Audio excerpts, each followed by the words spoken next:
కేవలం కేసీఆర్ గారిని వ్యక్తిగతంగా ఆయనని ఇబ్బంది పెట్టాలి, కేసీఆర్ గారిని హింసించాలనేటువంటి ధోరణే తప్ప రైతులకు న్యాయం చేయాలనో ప్రజలకు మేలు చేయాలనేటువంటి చిత్తశుద్ధి ఈ ప్రభుత్వానికి లేకపోయింది.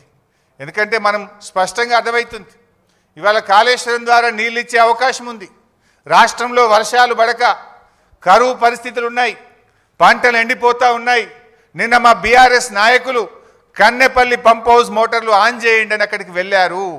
మోటార్లు ఆన్ చేసే అవకాశం ఉంది, నీళ్ళు ఇచ్చే అవకాశం ఉన్నా కూడా ఈరోజు కావాలనే రేవంత్ రెడ్డి గారు ఈరోజు నీళ్ళు ఇవ్వకుండా రైతుల్ని ఇబ్బంది పెడుతున్నటువంటి పరిస్థితి ఉంది. మీరు చూస్తే తమ్మిడిహట్టి అని నిన్న చెప్పే ప్రయత్నం చేసిండ్రు. మరి 7 ఏళ్ళు మీరే అధికారంలో ఉన్నారు కదా, 2007 నుంచి 2014 దాకా కాంగ్రెస్ ప్రభుత్వమే అధికారంలో ఉంది కదా, తమ్మిడిహట్టి దగ్గర దమ్మిడి పని కూడా ఎందుకు చేయలేదు? మరి ఇప్పుడు వచ్చి కూడా 2 ఏళ్ళు అవుతుంది, తమ్మిడిహట్టి దగ్గర తట్టెడు మట్టి ఎందుకు ఎత్తలేదు? అసలు తమ్మిడిహట్టి దగ్గర మీరు ఏ బేసిస్లో నిర్ణయించారు? తమ్మిడిహట్టి దగ్గర నీటి లభ్యత లేదు, తమ్మిడిహట్టి దగ్గర వైల్డ్ లైఫ్ చాప్రాల్ అనే వైల్డ్ లైఫ్ ఉంది, శాంచురీ ఉంది, తమ్మిడిహట్టి దగ్గర మహారాష్ట్ర ఒప్పుకోవడం లేదు. మరి ఏ బేసిస్లా? It is a criminal negligence.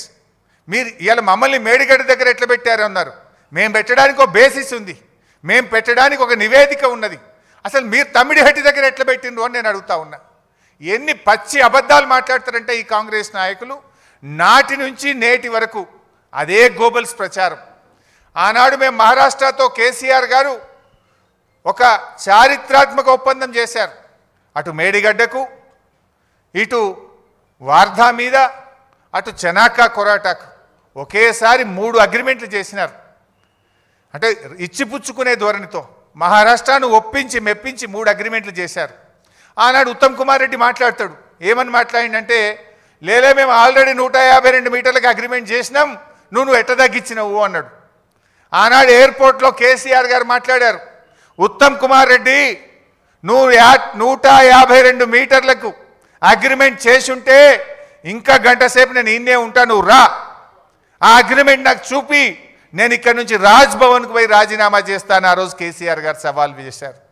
ఇది నేను నోటి మాట చెప్తలే, నా వీడియో కూడా మీరు చూడండి కావాలంటే. ఆనాడు కేసీఆర్ గారు బేగంపేట ఎయిర్పోర్ట్లో ఆనాటి ఉత్తమ్ కుమార్ రెడ్డి ఫేక్ మాటలకు, గోబల్స్ మాటలకు ఏ రకంగా సవాల్ విసిరినారో ఒక్కసారి చూద్దాం. ఈ రాష్ట్ర ప్రదేశ్ కాంగ్రెస్ కమిటీ అధ్యక్షుడు ఉత్తమ్ కుమార్ రెడ్డి, ఆయనతో పాటు శాసనసభలో ప్రతిపక్ష నాయకుడు జానారెడ్డి ఇద్దరు కలిసి ఏం మాట్లాడతారు? 152 మీటర్లకు తమ్మిడిహట్టి ఒప్పందం కుదిరింది అని మాట్లాడాడు. ఉత్తమ్ కుమార్ రెడ్డి, నీవు నిజంగా నిజాయితీ ఉన్నవాడవైతే నేను ఎట్లయినా బేగంపేట ఎయిర్పోర్ట్లో ఇంకో అర్ధగంట 40 నిమిషాలు ఉంటా,